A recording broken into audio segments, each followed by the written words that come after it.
Hello, this is Miss Kraft with Garcia High School Chemistry. All right, so today we are doing elephant toothpaste. We are in our chemical reactions unit, and this is one of your main assessments that you will need to do. So we are gonna walk through the process of making elephant toothpaste and then understanding the chemical indicators, and later you're gonna have to balance this equation.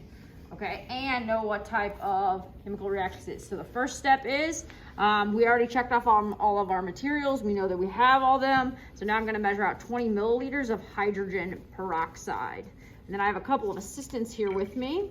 The safest way to measure it out is to use the pipette and not to pour it straight from the beaker. So I'm gonna do it the safest way. Notice that the graduated cylinder is flat on the surface. I'm not picking it up because that's not safe.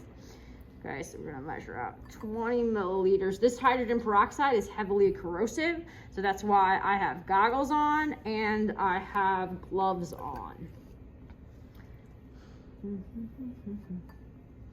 Also, the potassium iodide, which is another chemical we're gonna use to speed up the decomposition of our hydrogen peroxide, that is also very corrosive. So almost there.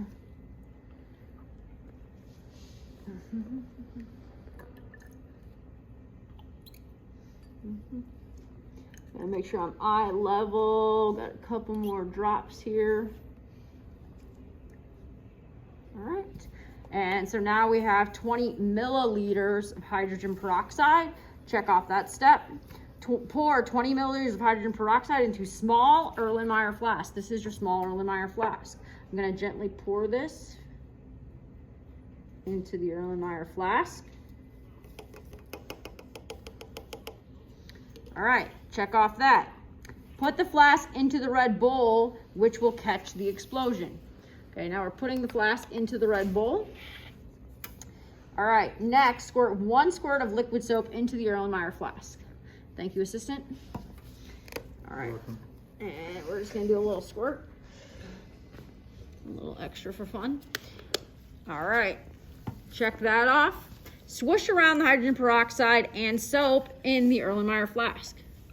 Swoosh, swoosh. So you want to make sure all that's dissolved. That's what's going to help us hold the bubbles in. So when the decomposition happens, okay, we're going to see the breakdown. All right, that was swooshed. All right, weigh out 2 grams. I know I'm giving answers. All right, so now, our wonderful assistant Kevin has already weighed this out for us properly. So this is 2 grams of potassium iodide. All right, that has been weighed out. Place the thermometer into the flask. Oh, I almost skipped a step. Good thing I'm following my directions. So now we are gonna take our initial temperature. Each line on the thermometer is going to be 1 degree Celsius. I'm gonna wait a little bit. See if it changes at all. It should be about room temperature anyway. So it looks like we're at 23 degrees Celsius, which is funny because that's what's on this paper. Okay, so 23 degrees Celsius, which is about we'll leave this in here and then that'll help us get the final one. All right, so now put the potassium iodide into the small Erlenmeyer flask by gently bending the weighing tray to make it easier for potassium iodide to slide into the flask.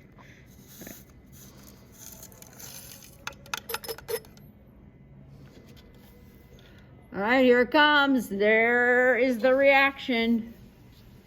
All right, we are creating, and it says H2O and O2. All right, cool. So our wonderful guests here, what do you guys see as chemical indicators? What do you see happening? Kevin, give me a chemical indicator. Change of color. Okay, so we got change of color, and we can check the temperature here. It did go up. Yep, I mean, it's at, ooh, yeah, there's really going. Oh yeah, it's almost at 40. Now I can't see it, but, oh yeah, it's almost at 50. See how high it is? Yeah, and it started at 23, right? 23, yeah. Okay, so, and did we add heat ourselves? No. We did not add heat ourselves, so that's why the heat is increasing, okay? All right, so fantastic. So that is the elephant toothpaste. So record final temperature, which our final temperature is almost 50 degrees Celsius. Fantastic. All right, so now we're gonna clean up our station by washing everything. We'll save you from that part of it. So make sure that you watch this and then do your assessment questions.